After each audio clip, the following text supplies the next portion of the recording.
Okay, the big numbers that you've been waiting for. Before that, let me introduce my guests who will be taking us through all the analysis of this Bihar elections this evening. My colleague Javed Ansari, National Affairs Editor, is with me.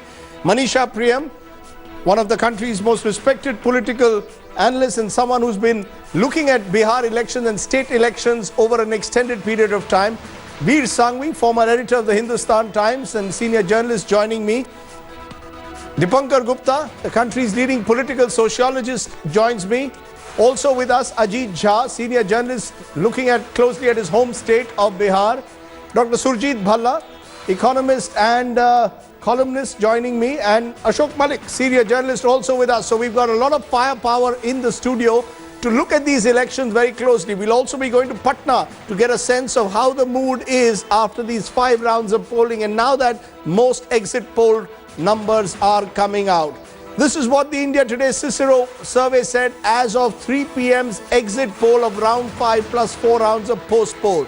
The BJP is 113 to 127 in the 243 member assembly. The JDU 111 to 123, others 4 to 8. So clearly a tough election, tough to predict. A photo finish is what we are predicting at the moment. Will those numbers change once that 5th round data comes? Cicero will be joining me, Dhananjay Joshi, in a little while from now. The sense, though, of course, is that this is the most fascinating election that Bihar has had in a very long time. Veer Sanghvi, you're joining the panel. You were not here with us earlier, but a photo finish is, there are 2 ways to look at it. One, we are playing safe. The other way is that's exactly how this election could be. That both the sides have fought a bitterly, closely fought election, and each side seems to have pockets of strength. It's very hard to tell, Rajdeep. I mean, I've done so many of these exit poll programs and come to various conclusions, all of which turned out to be idiotic, because 2 days later the results are completely different. So I won't stick my neck out just as you guys are not sticking your necks out. But it does seem to me that whenever people predict a very close election, quite often they are wrong. Quite often the margins are much larger than pollsters are willing to admit, because pollsters are playing safe. Journalists, as you know, have a view, and that view is that Nitish and co have won the election. But journalists have a way of being wrong, so I'm not sticking my neck out at all. You know, that's interesting. That do journalists, Ashok Malik, get it more wrong than pollsters in your experience?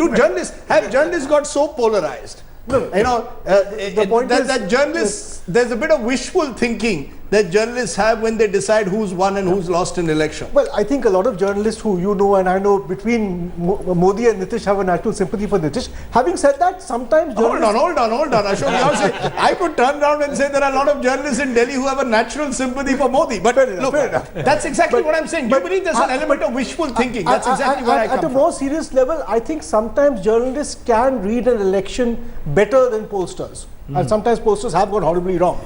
Especially because, as you say, in this country, even within large states like Bihar, from one region to another, the politics changes dramatically. For example, the Hindu-Muslim issue is very relevant for today's phase. It wasn't relevant for earlier phases to the same degree. So, and converting vote share into seat share in an election landscape as complex as Bihar's is treacherous, very treacherous. Is that basically going to be the real challenge, Surjit Bhalla, today? You know, most polls, we are seeing today a remarkable thing has happened. 2 polls, AC Nielsen for ABP News and C Voter for Times Now and India TV have given an edge to the Mahagathbandhan.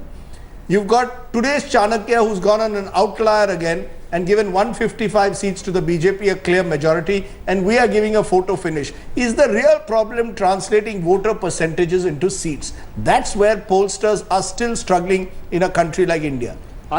It is a problem, but as I said earlier, I think the problem in this election is that pollsters haven't adjusted to the idea that this is a 2-party fight, where small differences in vote shares can translate into large differences in seats.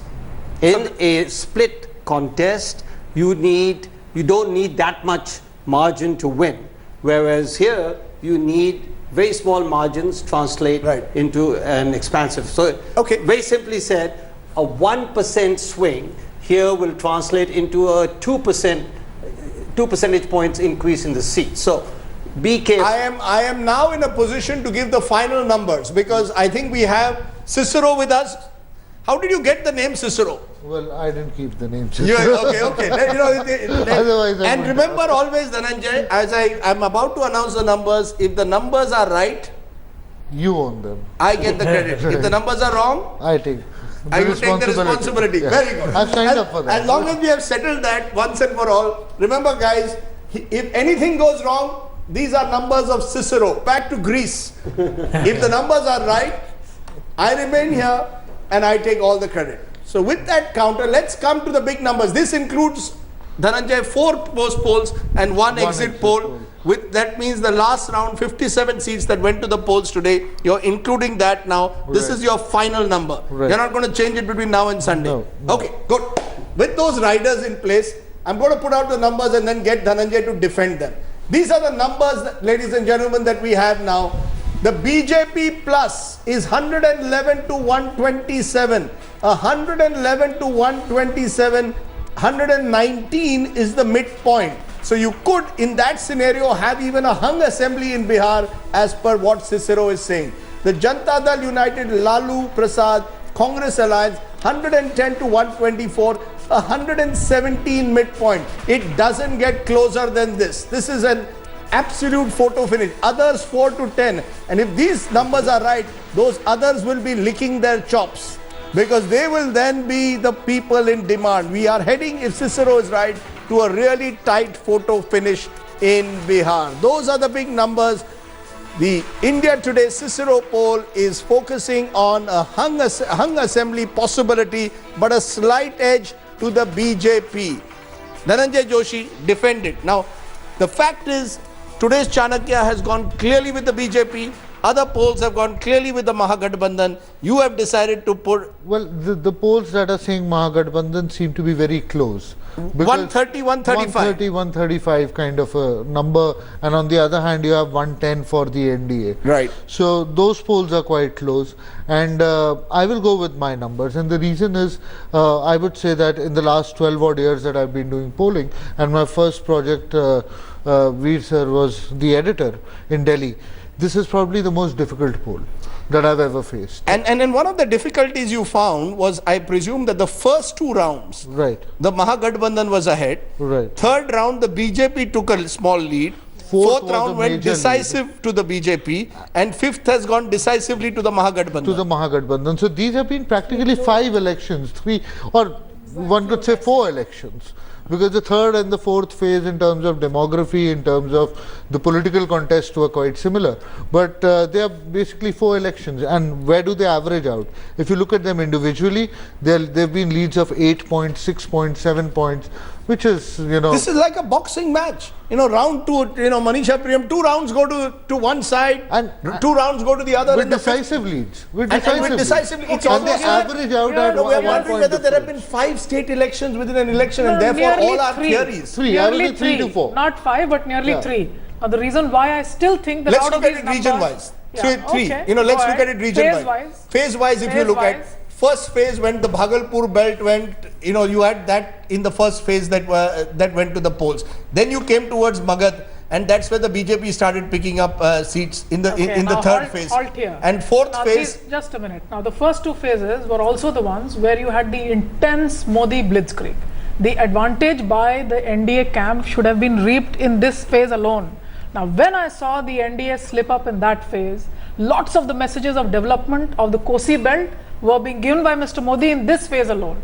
And then the first 2 phases. Yes. And that's... Which are actually the poorer parts of Bihar, along with the fifth phase. See, they are also more the plain land. The Simanchal could very well have been a separate, really special And third and backward fourth had the region. largest urban Now, population. third and fourth, by the time they cross the Ganges, when I would tell them that it hasn't done so well on that side of the Ganges, they would say, so what? It's the BJP that's winning. So I could see a very different language, geographies of Bihar that have been unconnected. So you're saying Still three parts of elections. Bihar, believe me when I say that between phase 1 and 2 and phase 3 and 4, you still need maybe an 8-hour boat ride to get somewhere. Right. So unconnected, disconnected to what's gone on in the other Ganga part. Par, the Nadi Par. Nadi Par. It goes on another way. Dipankar Gupta on that. So Dipankar 3-2. Gupta, that's a fascinating way to look at an election. Assuming that Dhananjay is right, you had 3 elections in one.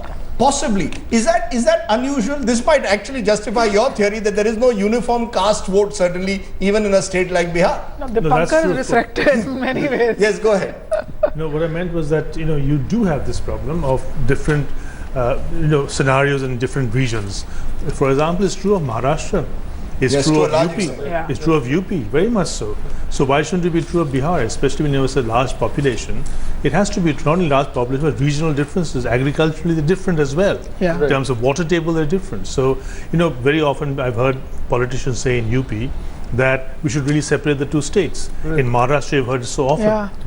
So you're I saying- don't think it's so you're unusual not, phenomenon. you're not unusual. Ajit Jha, is it unusual if these are the numbers? We've had photo finishes in the past in Bihar. 2000 was a split election. We've had hung assemblies in Bihar in the past as well. We've had fractured mandates. 2005 we had to have 2005 you had to have another election. 2000 Nitish was chief minister for just a week, and then the government again was went back to Lalu. So you've had tough elections in Bihar in the past. Rajdeep, what I would argue is that if you look at the third and the fourth round, whereas the BJP got the biggest strength, Yeah. that's the Bhojpuri speaking belt of Bihar, very similar to Eastern UP. Whereas if you look at the final round, totally Maithili speaking, if you look at the first two rounds, Angika and Baghi speaking, which is again, Angika is very close to Maithili. So it's And closer to Jharkhand also, if I'm not and mistaken. closer to Jharkhand as well. Jharkhand. So I think this Bhojpuri belt has a similarity with Eastern UP, and UP, of course, the BJP is much more stronger. So That's an interesting way. There's also the rural-urban divide that you've been speaking on, that you believe. Did you urban- see that in your poll? Is there a rural-urban divide? No, not a very strong rural urban. There is divide. not a strong The rural-urban numbers divide in the will poll? be- Yeah, the numbers will be aired in a while, but there isn't. The chief- Uniform campaigning Yeah. under the Rajput leadership in this Bhojpuri speaking part played a very major advantage to the BJP. Certainly people in this region were talking a language that you would think that they hadn't imagined that the polling has either gone on in the other two regions or is But going to Nitish happen in Kumar is the chief Simanchal. minister of entire They want to Bihar. uphold the... Nitish Kumar is the chief minister of Bihar. Are we saying Nitish Kumar is the chief minister only of a part of Bihar, and therefore the See, attraction and rural electrification benefits there are everyone? people in central Bihar who have never seen Ganga Par. That's how the state is still. Yes, Ashok. Yeah, it's still Ashok, 11% just a of minute. Yes. I have a question for Dhananjay. We've seen a lot of women vote in this election. In the past, women have voted for Nitish in state elections. In May 2014, they voted for Modi and the BJP. How do you see them this time? Is there There's a any slight- evidence? There's a slight edge for Nitish, for the Mahagadbandhan. Despite, And the despite youth? Lalu. And the youth factor? Youth factor is working for the Modi. BJP. Yeah, So for the BJP. youth factor is I'll working just for the give you I'll just BJP. give you the numbers. Yes. BJP averages out at 41 according to our projected vote. Yes. 43 for young up to 25, middle age is 41, and 56 and above it drops to 39. So there's a clean line graph. So as you get older, the BJP's vote actually drops. So the younger voters are the strength of the BJP. Right. Women voters are marginally the strength of Nitish Kumar in Right. this election. Okay, let me just get in our first political reaction, because GVL Narasimha Rao, you've been a cephalogist before politics overtook you. And maybe Dhananjay will one day become a politician too, who knows? Yogendra Yadav became, particularly when they sit next to me, they get political ambitions. So GVL Narasimha Rao, let me get your first reactions to our poll survey. Are you surprised? I will be honest. BJP people are saying, "Aapne to humko bade अच्छे seat दे दिए." Are you surprised? Be honest that you actually didn't even expect 125, 130. No, I think Rajdeep, that's not correct. We have had review meetings this morning and yesterday, and the party's internal assessment is we are comfortably winning. We were looking at a 160 plus kind of a tally earlier, but I think the final assessment is close to around 150. That is the party's internal assessment. No, that is based your on, assessment or that is Chanakya's based on assessment? ground level. No, that is ground BJP level- assessment or Chanakya's no, assessment? Not Chanakya. That is no, that is BJP's assessment. And in many polls in Lok Sabha elections, and we have assessed our own performance much lower than the actual tally. So there is no reason to believe we always inflate our numbers. In Lok Sabha, we expected 250. We ended up getting 280 plus. No, that's which a good- is the number actually Chanakya No, predicted. hold on. So, GVL, you know, and I know, and most pollsters will tell you, and you can correct me, BJP is usually overestimated in elections in North India. That has been the trend. Now, isn't that true? Let's be clear, in UP in the past and in Bihar, because BJP of did. basically because of an urban bias in and an polls. upper caste bias. So is there a possibility of that here or no? Fortunately not. Fortunately, you're confident of that? That there is these biases, I'm very confident. these biases are very confident. Ajay Kumar of the Congress joining us. Your first reaction, Ajay Kumar. It is a photo finish as of now, but it's clearly not, if our survey is to believe, any kind of wave for Nitish Kumar as you and many others have been predicting.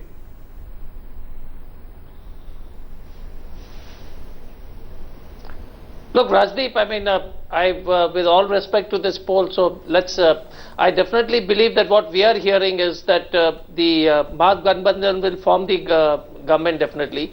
I would not exaggerate it to the 150, 160, but I think we'll definitely be over the mid-May mark, very, very, at least closer to the 130, 135 figure. And the other issue, I think, is the most of the BJP voters are very vocal, as seen, and most of the Mahagathbandhan voters will be not as vocal as these people. If you look at the way the voting has happened, there is no anti-incumbency, and all across, whether it's the first phase, second phase, I think as far as the first and second phase goes, the Mahagathbandhan had a clear edge. The third was even Steven. Fourth, I think the BJP had some amount of advantage, but the fifth went reasonably well for the Mahagathbandhan. So I would definitely say that the numbers would be, Nitish ji will be sworn as the next chief minister. We are very, very confident and hopeful and believe that will happen. You're being remarkably honest for a politician, at least not saying you're getting 180, because most politicians come and say they're getting 3/4. Seema Saxena is spokesperson of the RLSP, the party of Mr. Kushwaha. Your first reactions, Ms. Saxena, because many believe that if anyone brings down the alliance, it is Mr. Kushwaha and Mr. Paswan. That the allies are not doing as well as the BJP. No, I don't agree with this. The way we have done in Lok Sabha with 100% success rate, we are definitely going to bring a majority and adding a flavor to NDA to bring government in Bihar.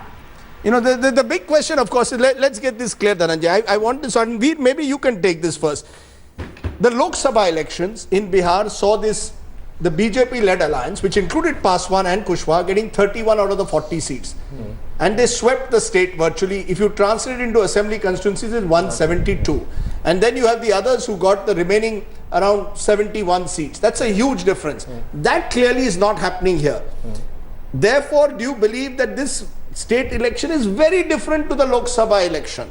And therefore, the Narendra Modi factor has played less of a role here than perhaps the BJP might have hoped, and the Nitish Kumar factor has actually pulled up the Mahagathbandhan. I think there's no doubt that in an assembly election, Nitish is a much more important factor than he would have been in a Lok Sabha election, because people were voting for a government in the centre and Nitish would not have been part of that. I think if Dhananjay is wrong and the other polls are right, and the victory does go to Nitish and co, Nitish personally will take a large part of that credit. It's Nitish's victory. You won't give it to Lal Prasad. Again, Rajiv. Assuming I will give the credit entirely to Nitish. Okay, I just want to give Ramvilas Paswan's son and Chirag Paswan himself, a member of parliament, joining me. Chirag Paswan, thanks very much for joining us. Our poll is showing photo finish with a slight edge to the NDA. Are you as confident as perhaps some others have not been in recent times within the NDA? There is a nervousness, is there not, within the NDA, even with these numbers? Honestly speaking, Rajdeep ji, I don't think there's any nervousness, and I don't think there's a need for us to get nervous. We contested the elections banking on our brains, banking on the hard work that we have put in, not on the basis of exit poll or opinion polls. So that gives me the confidence that we have worked really hard, we have worked honestly. And I think our alliance will do much better than what it's been. Chirag ji, you're using the word honestly, and I'm going to ask you something because I want a clarification from you. When I was in Bihar, in several parts I was told that Ramvilas Paswan ne apne tickets auction kiye. That you all auction tickets to whoever was the highest bidder, not necessarily on merit. How do you respond to your rivals who are saying this?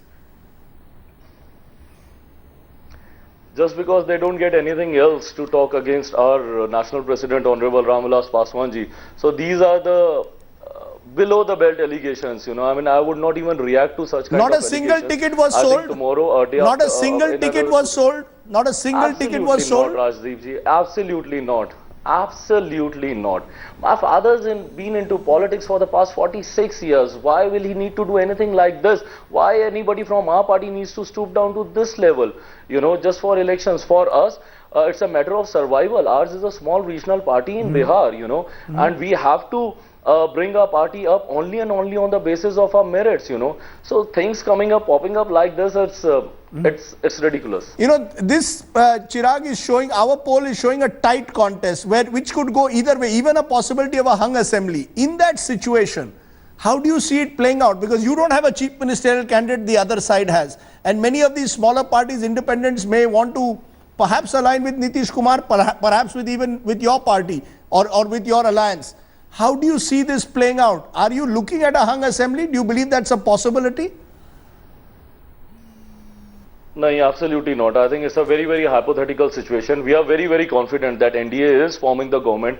We started off with the target of 185 plus, and it's just 2 more days left for the results to come out, and I think we'll achieve our target. I'm pretty confident about it. 185? You're going as high as 185?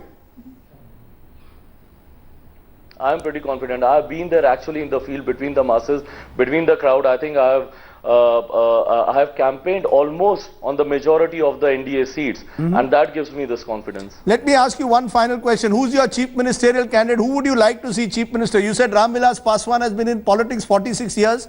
Has the time come for your father to be made chief minister of Bihar? I think he himself has made this very clear that no one from our party, including he himself, we are not in the race for the CM-ship. And no, but in a hung assembly situation, demands that all the elected MLAs of our alliance. In a hung assembly situation, he can be good. Even then also, I think. No possibility. I think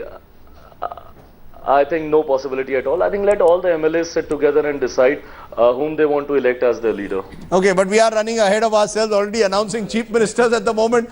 Chirag Paswan, I appreciate your joining us. You've said 185. I will remind you of this figure on Sunday. The 185 figure which you have given us on this program, I will remind you about it on Sunday. Thank you very much for joining us and giving us your perspective. Yes, Surjit, you've been raising your hand furtively because you predicted 175 seats today in the Indian Express. And if Dhananjay is right, you will have scrambled eggs on your face. If you are right, he is going to have poached egg on his face. So please ask him. That's why I have a question for my... Yes. So one of us, the nice thing is this is not a photo finish. One of us is going to be very right and one of us is going to be very wrong. So let's see.